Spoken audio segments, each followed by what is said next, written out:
Ott Köstner, te kandideerite Riigikogusse Nõmme ja Mustamäe valimisringkonnas, aga mis meest te ise olete? Ma olen hariduse saanud Tehnikaülikoolis ja olen hariduselt süsteemiinsener, aga nüüd aastaid olen töötanud süsteemi arhitektina. Ja mis häda teid sinna Riigikogusse ajab? Süsteemi arhitektina töötamine paneb maailma vaatama süsteemselt ja ma käsitlen riiki ise ka tervikuna kui terviksüsteemi ja ma näen tegelikult väga palju puudusi ja samuti ma näen ka väga palju võimalusi, kuidas riiki niimoodi edasi arendada, et sellest kõikidele inimestele tõsine kasu tõuseb. Lähme nüüd siis ikkagi kohe konkreetseks ja praktiliseks, et mis on siis see, mida tuleks Eestis muuta? Ühe hästi lihtsa seaduse muudatuse võiks kohe teha, näiteks pakkuda välja 4-päevase töönädala.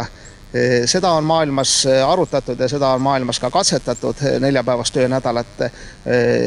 Uuringud näitavad, et inimeste efektiivsus on tõhusam nädala alguses ja pikemaajalisem mõju 3 puhkepäeva puhul oleks see, et inimesed pühendavad rohkem aega kultuurile, oma perekondadele ja oma isiklikule elule ja see oleks parem töö ja puhkaja balanss, mis kokkuvõttes tooks meile õnnelikuma ühiskonna. Kas osa inimesi ei saaks siis peaaegu veerandi jagu vähem palka? Ei usu seda, et juba 20. ja 30. aastatel USA's suurkapitalist Henry Ford pani seda tähele, et lühema töönädala puhul efektiivsus tegelikult tõuseb ja teine küsimus on selles, et väga palju inimesi töötab teenindavas sfääris, see tähendab, et nad ei tooda väärtust iga päev, mida saaks joonlaua või kaaluga mõõta ja ei juhtu suurt midagi halba, kui nad saavad rohkem aega pühendada oma enda hobidele ja perekonnale. Kas on mõni punane joon, millest Riigikogus üle ei lähe? Kindlasti on.